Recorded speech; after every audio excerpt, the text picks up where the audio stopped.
just when you thought you'd sit down and have a nice cup of tea and do your frontline update, something nuts happened. Notice the merchandise mug there. One of my viewers this morning put me onto a 14-minute Radio 4 program that went out this morning, BBC Radio 4 program, that says drinking tea, and it's Dr. Michael Mosley, who's brilliant. Drinking tea is good for your heart, good for your brain, good for your memory, good for your longevity, and good for relaxation. And showed all the science behind it. I'm like, man, that horse is bolted. I'm well in with that. Anyway, drink more tea, guys. So, massive news, I think, although you never know quite how far these things are away. There were rumours about Ukrainian pilots having a go at flying French aircraft. Those rumours have been kicking about for quite a long time. There were rumours about what planes could be given by France to Ukraine. Well, news is just filtering through now, and this is early doors, caveats, pinches of salt, blocks of salt. But all that aside, what are we hearing? Well, Kiev and Paris are discussing the possibility of transferring Mirage 2000 fighter jets from the French Air Force to Ukraine. According to the French portal Intelligence Online, the parties are already close to concluding such an agreement. That is really significant. Okay, when you go to Intelligence Online, unfortunately it's behind a paywall and I can't get the archived versions of this. So delivery of France's Mirage fighter plane to Kiev is taking shape, with Ukraine having decided on a specific model, Intelligence Online has learned. But I have found this version, Aviation Line, an English version of that as well. So this goes into, I think, the details from that one that's behind a paywall. So the agreement of, I'm going to read it all, it's not too long, and I think we need to know some of these deets. So the agreement of Ukraine to receive some of the Mirage 2000D ground attack fighters from the French Air and Space Force is moving forward.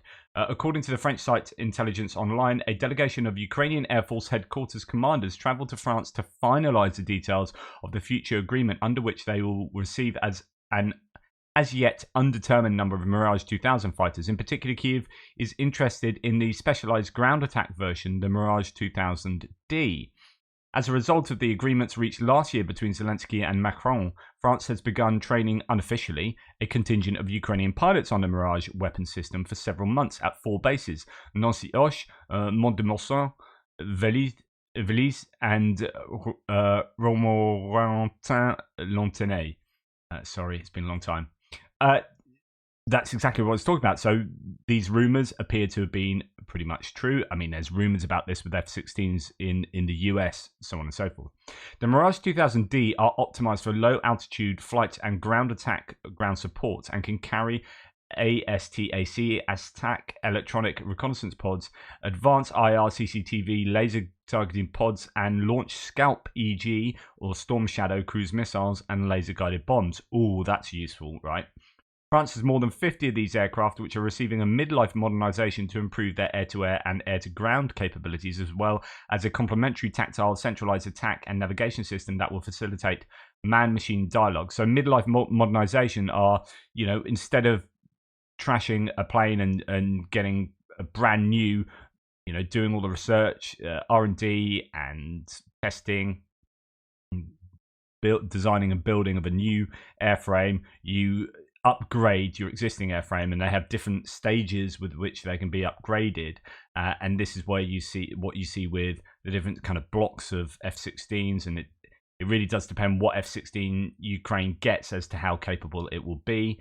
So this is interesting because it looks like they are receiving a midlife modernization, so it's going to be important as to exactly which planes the Ukrainians get, if they are indeed getting these. Some of the French Mirage 2000D were upgraded with VHF FM radios and a rover video transmission system, which together with the Link 16 data link system allows secure sharing of information gathered by the aircraft's pods over the theatre of operations with command centres or receiving information from friendly forces on the ground. So Link 16 is a kind of NATO used system to share data across different platforms, and it's super important for being able to integrate your airframes in with your air defense and your targeting and so on and so forth. These last features must be the most interesting for the Ukrainian Air Force, since not only will they be able to expand the number of platforms that can launch Storm Shadow or Scout PG cruise missiles so far used by the Su-24, and they're dangerously lacking those Su-24s, especially you saw an airframe get hit in Kryvyi Rih the other day. That's going to hurt. But thanks to their Link 16, they'll be able to receive real-time information from the myriad of intelligence sources deployed by NATO to help Kyiv, and will be compatible with future F-16 fighters they will receive from countries such as Denmark and Netherlands. This seems like a pretty perfect fit, right? Back in January, there was talk about this in the Financial Times, or in lots of newspapers, but here's just one. France open to sending fighter jets to Ukraine, and the talk was about the Mirage 2000C, though. Defense analysts expect that France would send an older model of its Mirage jets to Ukraine if Macron opted to supply combat aircraft. Of course, the idea here is actually it'd be a newer, presently being upgraded model. Manufactured by Dassault Aviation, France had 106 Mirage 2000s in service at the beginning of last year, 2022, all of which will be replaced by 5th generation Rafale jets by 2030. So at the moment, these are 4th generation. They aren't so kind of stealth awesome like the 5th generation jets are. France retired 14 Mirage 2000C jets in June, so giving them to Ukraine would not degrade French military capabilities, and it will phase out a further 26 Mirage 2005 interceptors over the next few years. Given that France makes its own jets, there would be no need for third-party approval to export them. Several European armed forces operate F-16s, but would require US authorization to send them to Ukraine. This is obviously before all the F-16 stuff came out. That made French jets a more obvious candidate, one of the European officials said.